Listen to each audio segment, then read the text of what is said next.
reaching my potential. I really don't know what I want to do with my life. Once you put that out, it's hard to just take it back and say, okay, Yeah. pretend like you didn't hear that. So that requires a level of vulnerability that sometimes as Black men, we just don't naturally have and we haven't been encouraged to do. So I have intentionally been doing that with some people in my circle. And I think that has been very beneficial to me and to them because it now gives them permission to share. And I think that that's a great thing. Keeping things bottled up, I always say, and this is definitely a metaphor, and it's the most simplistic metaphor. But when you think about how powerful it is, it sends a message that everything that goes in us has to come out. That's Hmm. in a literal sense and in a figurative sense.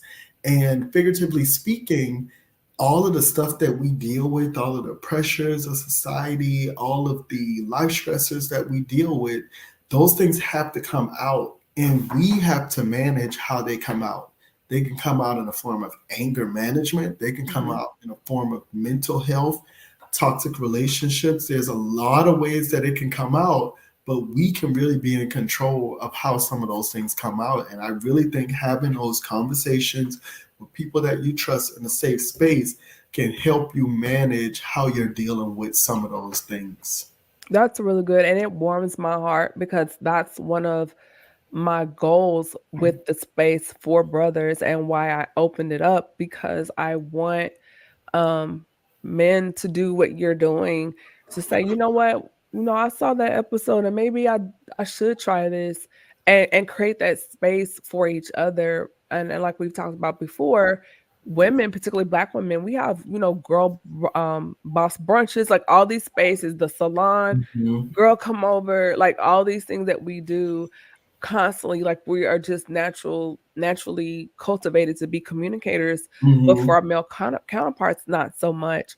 And so to hear you say that, since we have having these conversations, I'm like, oh, this is great. And so the fact that you're doing that and creating that space and opening up the door for communications and to be vulnerable, I think that's an amazing domino to fall and to continue to follow that. So that I'm excited to hear that.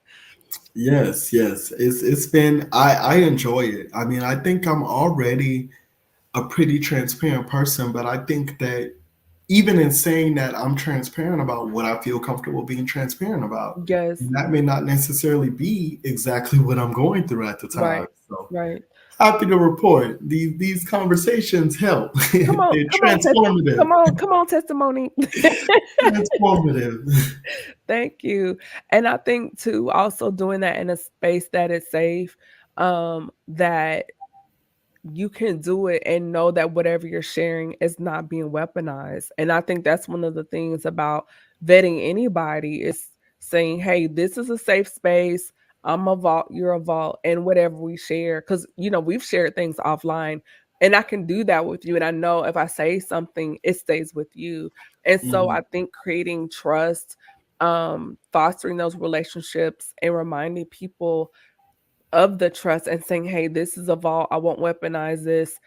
That opens the door. That doesn't mean dump, but it just creates a safe landing pad. And I think more of our Black men need it because, um, culturally, um, taking life into your own hands typically has not been a part of our culture. But within the last 20 years, statistically, the number is rising because of stress, pressure, things happening within our society. And so we really have to push more to create healthy spaces for our Black men to communicate.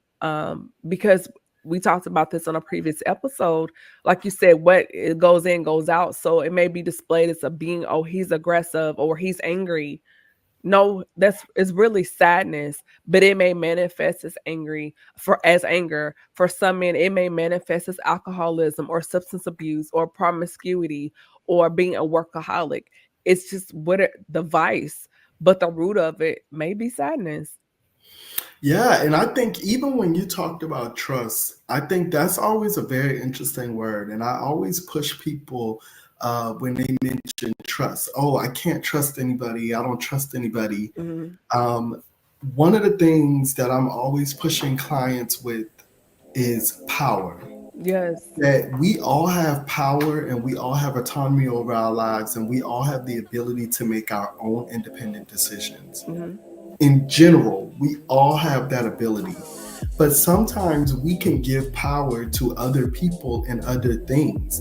And when we talk about trust, that is a power thing. I can not trust somebody, but I have so much power over my life that even if they're untrustworthy, they can't do anything that's going to take me off my path. And then also with trust, we have to give trust to receive trust. It's a two-way street. So we Yes. can't just expect like, oh, I can't trust you. It's like, well, I can't trust you either. So we both, that has to be a reciprocal process in order for us to build that trusting and comfortable relationship.